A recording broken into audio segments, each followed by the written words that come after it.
Welcome back, tributes, to episode 47 of Into the Arena. I'm Holly. And I'm Emily. And here we are back again. Before we dive into our episode, our normal announcement is to join us for Tribute Talk tomorrow, as always. We are working our way through Mockingjay still. Join us at 6 p.m. Pacific, 9 p.m. Eastern Time, and I believe it's chapters 11 and 12 of Mockingjay tomorrow. We'll see how long it goes. Recently, we've been talking for over 3 hours, which is kind of I think crazy. our shortest was like 38 minutes, and our longest has been like 3 hours and 5 minutes. So it's a Yeah. wide range of what can happen on Monday nights. Yeah, you never know what you're going to get when you're at Tribute Talk. So join us for that. It's always such a fun time. And we have different guests on every week. We have our normal group of friends. So come in and join us for that. Our episode for today, which this is Emily's episode. It is a Sejanus episode. So Woo! we haven't done a character analysis in a while. So why not do a Mhm. ballad character analysis? We're always so into talking about ballad. It's just like the only thing on my mind. 24/7. And it's going to be for the next year. So, Yeah, exactly. well, should we just start off with who is Sejanus Plinth? Well, we know that Sejanus is one of Corio's friends. Bestie. His bestie, they're friends. He is originally from District 2, but moved up to the capital when he was 10 years old, 8 to 10 years old. 8, because Okay. they're 18. Oh, yeah, right? so he's been there and for then 10 the war years. was 10 Yeah. years ago. So Okay. he would have been about 8 years old. I mean, other than Corio's partner in crime, I don't really know how else to describe him. He's rich. Yeah. You know, that war about. profiteering. Yes, he is. Our favorite qualities about Sejanus and least favorite. I had a bit of a hard time with this because immediately I started thinking about my least favorite qualities, and I was like, that one, could have done that better. Like, that's a little annoying. Oh my I'm like, gosh. what are the good qualities of Sejanus? Yeah. Like, why do I like him? Why do you love him? Like, this is your man. I mean, he's a good person. He always wants to do the right thing, the morally right thing. And I mean, I think that is something to like and appreciate about him. He's also a very loyal person, but then almost like loyal to a fault. Yeah. But I think I just connect with him on that, just being like really loyal to like your values, like what you believe in. Those are things that I connected with that I liked about him. It's hard because in Ballad, he's kind of like the default character to like because there's not a lot of good in Ballad. There aren't a lot of characters I feel like that you can cling to that are like, oh yeah, this is a good person. I never thought about it that way, but that's a good way to put it because everyone loves him. I haven't heard one person who doesn't love Sejanus. I think there are some people that don't like Sejanus. Really? But I have yet to come across personally a person who has said that they don't like Sejanus. Like, he's not personally my favorite character, but I don't know. Like you said, he's set up to be a likable character, a likable guy. So, but at the same time, I think he can be really frustrating.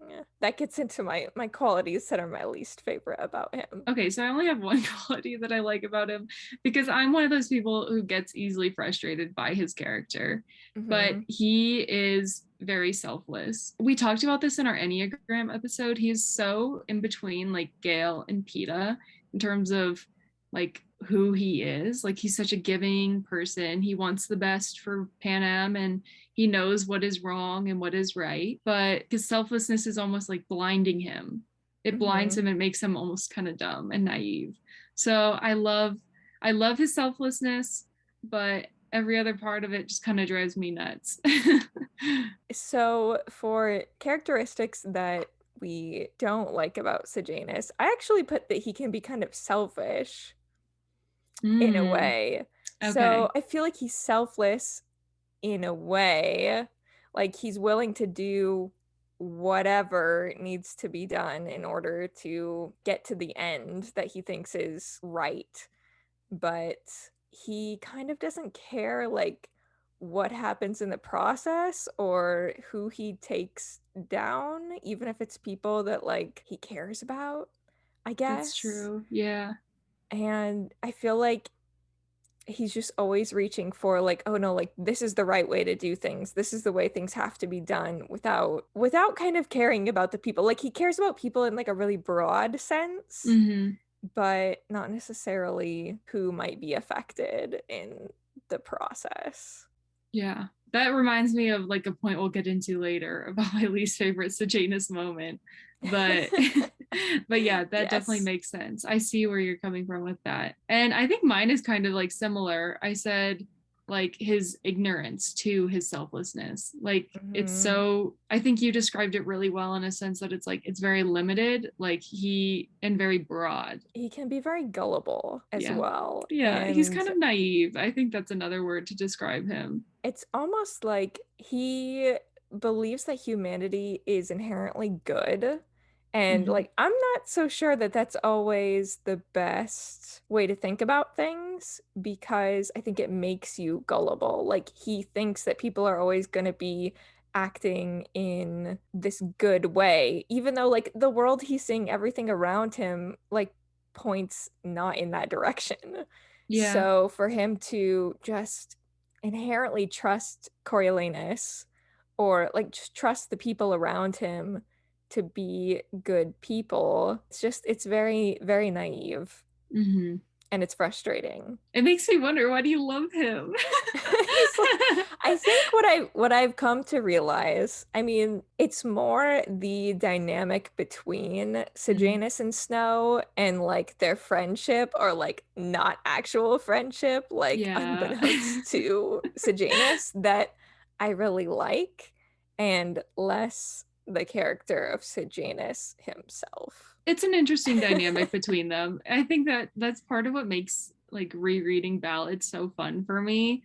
I never can pick up what their relationship is. Like their friendship is not a friendship, but then at other points you're like, this is a friendship. This is like a special they both thing. have this like pull to the other that Snow says is inexplicable. Like, I don't know, it's just a very interesting relationship. I mean, even from the very beginning, Snow is the one that goes up to Sejanus at the reaping and starts talking to him. And it's like, if you hate this guy so much, what are you doing?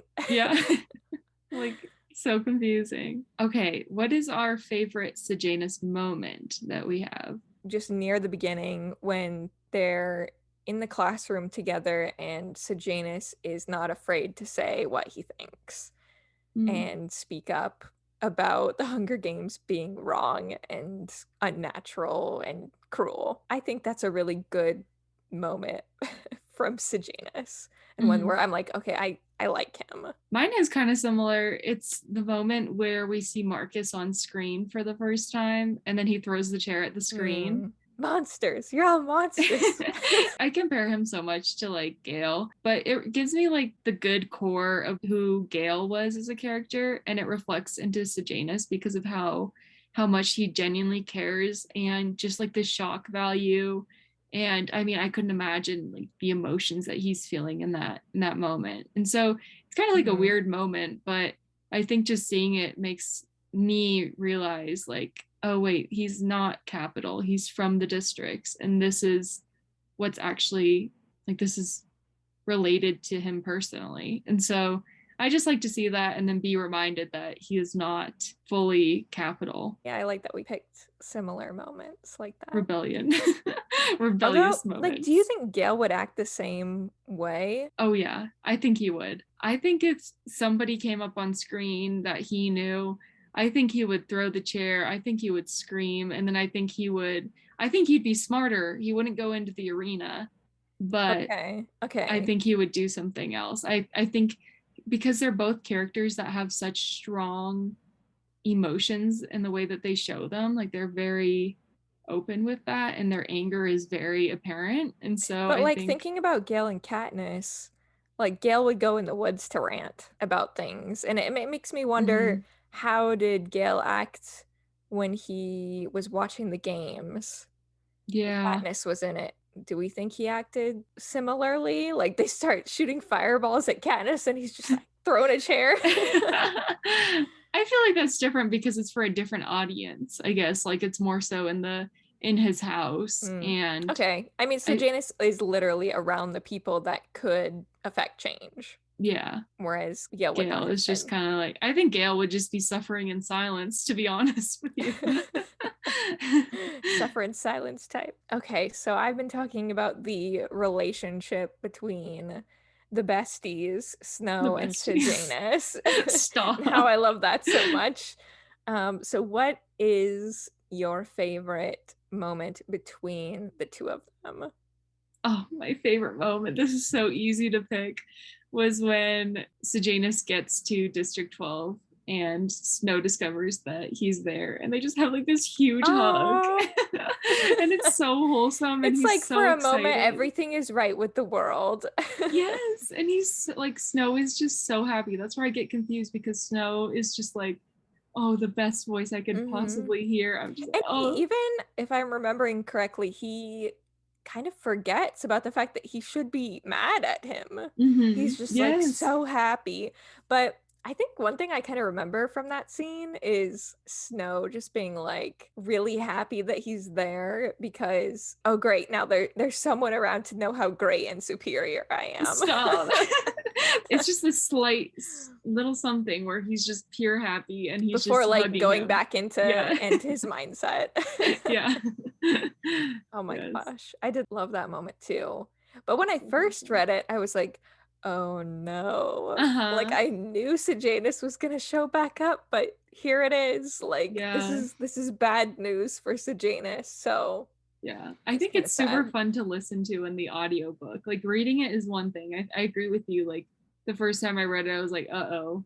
But then knowing what happens and then re-listening to it on audiobook, you're just like, oh wait, this is so fun. Like he's so thrilled to have him. Like they're best friends. They are besties. They are. What could have been? Oh, I know. What is your favorite Sejanus moment? I think I said this when we were going through our read along the first time, but it's on page 355. It's just like this long bit of dialogue between the two of them. Snow is trying to figure out Sejanus, and he's trying to appeal to Sejanus to be more chill, basically.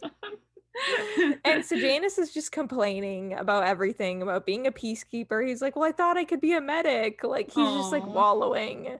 And it's just kind of this moment where Snow is like giving him a pep talk, and it's I always think about that moment from The Incredibles where like Edna Mode is just like, pull yourself together. Like that's the moment between the two of them. And I know it's gonna get cut from the movie, because it's just like kind of a nothing scene. Like maybe a line or something will make it into the film, but it's just a scene between the two of them that I really like.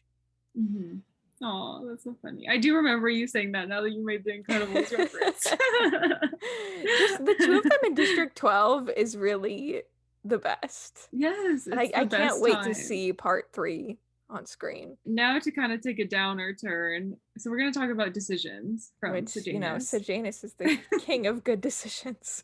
Yes, obviously. So we'll start by saying, what is Sejanus's worst decision? And we'll fight over it, I guess. We might have the same one. Yeah. I feel like from some comments that you've made. I think going into the arena was, that's your one too. Okay. Yeah. It's just the dumbest thing Sejanus could have ever done. Like it didn't make any sense. What?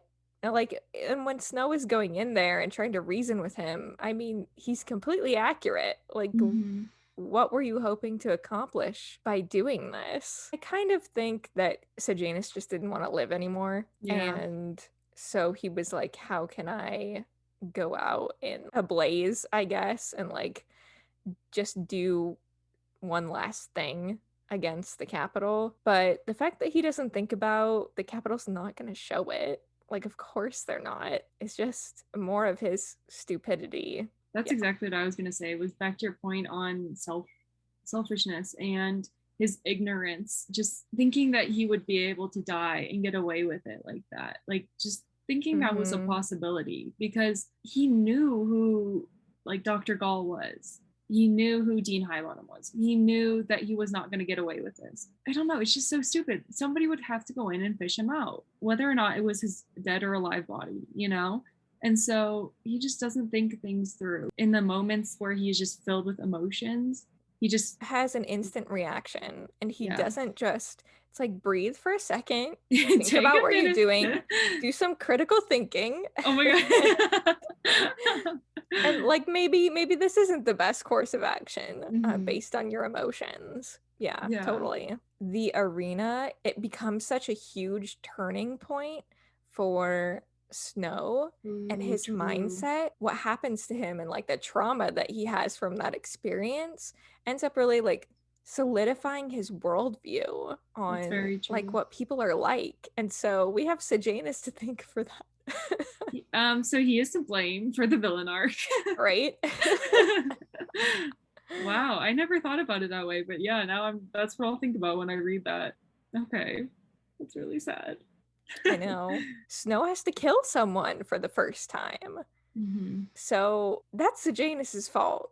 Because, I mean, yes, Snow didn't really have a choice in the arena. Like, they were fighting their way out. That was self-defense. I don't know. Sejanus just kind of set him up for that. He was also just really dumb during the sequence when they're in the arena. And like you said, when Snow is trying to reason with him. Like, he's not realizing that this is a life and death situation now. For not just himself, but for his friend, you know? So get out, get up, let's go. So get to the turnstiles and let's go.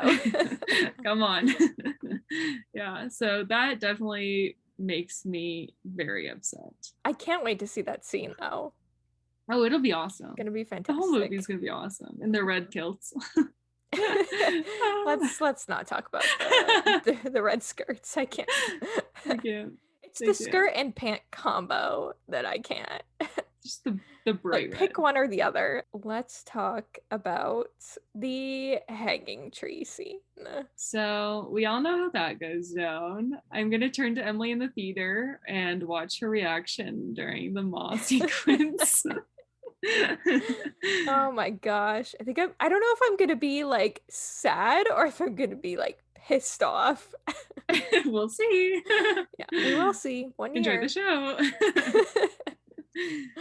Obviously, one of the most important moments of the book, because not only does Snow realize how much he screwed up, but I mean, we see a rebel come to the consequences of his actions, essentially, and who he places his trust into, because it ends up killing him in the end, that he trusted Snow and had this relationship with him, and it essentially was torn apart and used against him. I feel like what's so sad about that scene too is that earlier in the book, Sejanus definitely reaches a point like where he doesn't want to live anymore.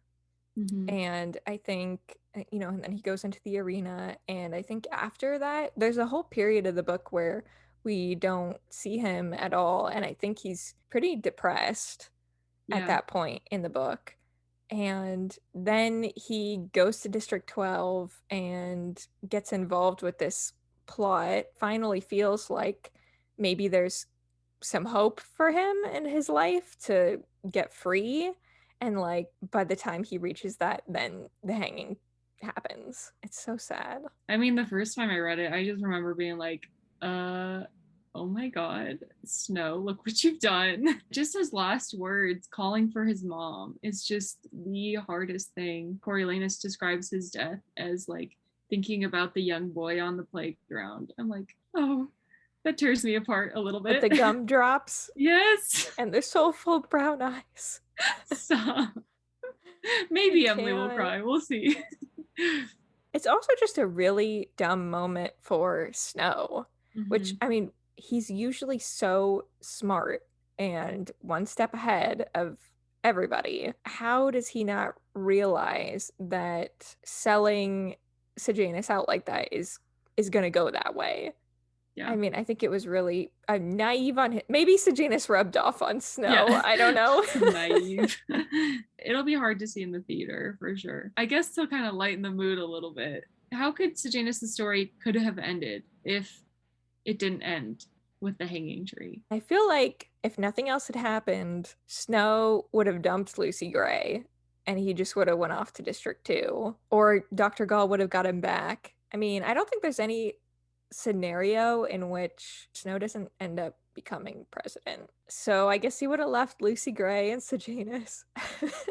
See, I would when I think of this, if we didn't end with the hanging and Sejanus would be able to like go from there, I could picture him like, I have this idea of like Plutarch living in the capital, like starting this underground rebellion situation. Oh my gosh. And I could see Sejanus doing that, you know, like I could see Sejanus like founding that. See, Plutarch is really, I feel like, the example of the character that Sejanus should have been, or like what he should have done with his like privilege and resources. But it's just unfortunate that he doesn't go that way. I'm remembering Snow when he took the test for the officer training, he really wanted Sejanus to take it too. So maybe he would have convinced him, he could have helped him study, you know, flashcards, whatever. Quizlet. And they both could have gone to District 2 together and become officers. And I could see him even like, that's what I said too, is he could have became a peacekeeper in 2 and then just kind of worked his way so that he became a medic or he became something that gives him that fulfillment. See, that's what I don't understand, because he wanted to help people, like be like a lower level like medic or, you know, first aid. I feel like he could have strived to actually get to that point, like become like a real doctor or like really trained in some area where he could feel like he was helping people. I think you brought up a good point with Plutarch and his privilege. Like that's something that I didn't think about, was that Sejanus does have so much privilege that maybe that's another reason why he's so naive and why things have to be given to him at a certain point or a certain moment in a certain way. And if they're not, then it doesn't go his way and it's not okay. He's just always so critical of the situation and full of so much self-hatred and self-pity. And it's like, dude, you have the amazing like opportunity. Like, if you don't care about like dying, like whatever, but that doesn't mean run into the arena and die. Like, do something with that. Right? Like, he's gonna come into this massive fortune someday. Like, he could totally be in the Capitol working behind the scenes to affect some sort of change. And he's just always complaining all the time. Yes. He's just a downer. Come on. Yeah. No, there's just different ways that it could have gone. And I think talking about that really brings into account who his character actually is and how ignorant he really is, because it kind of makes me like him less, to be honest with you, knowing what he could have been. Too. I mean, he is set up to be, like you said, a likable character. So because he's good. This brings us to the next question, which I thought was interesting. You brought up, is Sejanus really the good guy? And what do we think Suzanne was trying to tell us through Sejanus's character? Because I think you brought up a good point about him always believing the good in people. And it reminds me of the beginning of Ballad, where Suzanne lists all those lines from like Locke and Hobbes and Mary Shelley. And it's about different worldviews. And there's people who believe that nature is good and nature is inherently bad. And Sejanus stands on that inherently good side. And so that's the character that he was meant to represent. And there are flaws to that, such as there are flaws to the inherently bad leading character. Yeah, I really feel like you have to be somewhere in the middle. Like, there's more of a balance. And when I think about a character like Plutarch, who was really able to do something with his position in the Capitol, like, he at the end of Mockingjay says, I don't know, like he's more like, yeah, there'll be a period of peace, but eventually it'll probably go back to, you know, the way it's always been. And I think there needs to always be people that are aware of that. I guess Plutarch is a much more balanced character. And yeah, Sejanus is just way over on this side of like, people are good, and like it just doesn't work that way. We had been talking about how, like Sejanus is so dumb, he's so stupid. And so we had a comment from Freakin' Toaster Lover. I wouldn't call it stupidity on Sejanus's part as much as growing up with the privilege of never having to bear any consequences of your rebellious talk because your father is enormously rich and keeps getting you out of every situation. And yeah, I think that's part of the reason that Sejanus doesn't think too much before he acts, because he's always had, unbeknownst to him, like a little bit, he's always been in this position where he is able to get out of things. Mm-hmm. And so he doesn't really think about the consequences of his actions. What I find interesting when we compare him to Plutarch is Plutarch, he had a goal and he wanted to be recognized for the goal. And I think Sejanus would want the same thing, Yeah. But he just didn't go about it in a mature manner, I guess. And I don't think, Plutarch isn't like this perfectly good person. Like, he's the game maker, right? Mm-hmm. And he wants his position in the government, like, at the end of the day as well. So I think characters who are completely selfless are not believable. But I feel like Suzanne was trying to say with Sejanus, it's kind of cheesy, but I guess like with great privilege comes great responsibility.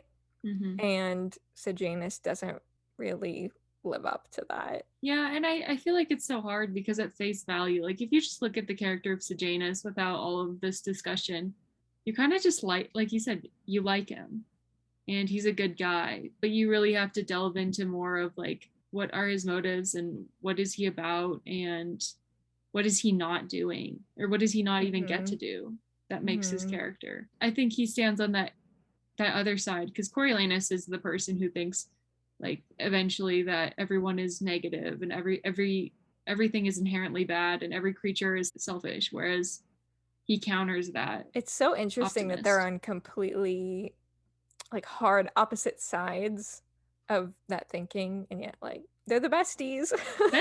Exactly. Opposites attract. Definitely.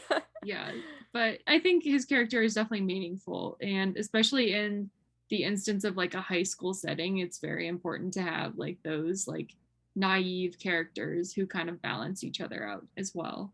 Mm-hmm. I think like with time too, Sejanus probably would have wised up a little bit more. Like, I mean, he was only 18, right? Mm-hmm. Yeah. It's just unfortunate that he didn't make some better decisions that maybe would have kept him alive and let him get to that point. Rest in peace. Rip. Who do you think Sejanus would be good friends with in the original trilogy? Just a fun question. I mean, since he has some similarities with both Peeta and Gale, I guess both of them. But I don't know. I also kind of feel like I can see Peeta getting really frustrated with Sejanus and Gale also.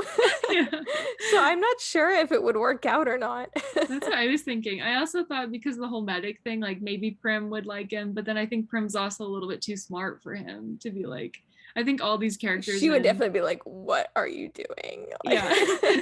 All these characters would be like, shut up. Want to think about that again? Gale would teach him how to like channel your inner self and relax and be more strategic about things. He'd be like, they'd just be in the trenches together or something, and Sejanus would just be like running off, and Gale would be like, just, like grab him. What are you doing? Yeah, pulling him back. Like, what are you doing? Yeah, exactly. And I guess our final question, because we can't just end on the book. Obviously, we have nothing to talk about in terms of Sejanus in the movie. Besides Josh, of course, what are we feeling about Josh? It's been a few months since he's been cast as Sejanus. How are we feeling for him and his role? I just really need to see a character, like image from him. Like that is just, highly anticipated. Also, like a capital look from him as well. Like I want to see him with more hair, like before a buzz cut, before District 12. I got to see him in that red outfit as a mentor. Yeah, seriously. I don't know. It's hard to say because we haven't seen him acting wise in much. He's only been in West Side Story, and I don't know. I just don't know what to expect.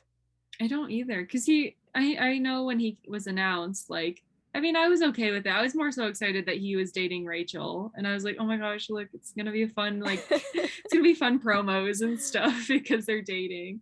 But he's definitely not who I envisioned when reading the book, and I know that's the same for you. Yeah, looks wise, he does not look like how I pictured Sejanus, and that comes largely from fan art and like what there was before Josh was cast, and then also I think there's a line in the book about him being like kind of tall and gangly, Yeah. and so that's just what I pictured, and he's not really that build or body type, but I'll live. I'll get over it. We're at the point where we got our cast. We had time to like complain about it a little bit, get all that out. I will say, like, I'll say I'm more upset about the Mentor Academy costumes than I am about the way that Josh looks for Sejanus. Yes. So I've got a new thing that I'm on. Yeah, this is something that's kind of off track, but people have been asking us about, like, when are we going to talk about stuff, like announcements from the movie? And so that's where Tribute Talk comes in. We tear apart everything ballot. Because the thing is, we're getting so many things, and we're getting news or, video or photos from the set like every week. So it's kind of hard to put into episodes, I think. Whereas like a Tribute Talk, we can like just dive into everything for, an hour, dissect like one picture from the image. Set. Yeah. One still for like 2 hours. Yeah. So I know people have been commenting that. So in case you're wondering like where that information is being talked about, we are talking about it. And you don't have to be there live. They are recorded. They get published on YouTube, so don't worry. But that was just something I wanted to remind people, because we will be talking more about the red suits. I know I missed this past Monday, but I'm sure I'll be looped in again. Okay. It's not as good without you. Oh. But yeah, so just know that we are talking ballad, and if you really are craving that ballad talk, well, there's 3 hours worth of content every week, so that's where you find it. Do you have anything else about Sejanus that because this is your character? This is your character. Well, my favorite relationship is Snow and Sejanus, so I just can't wait to see that on screen. I hope they have good chemistry with each other. I feel like that's one of my most anticipated things about the film. We'll see. I guess again, another plug. Join us for Tribute Talk tomorrow night. Usual time, usual place, and we'll be seeing you soon for another episode. See ya. Bye.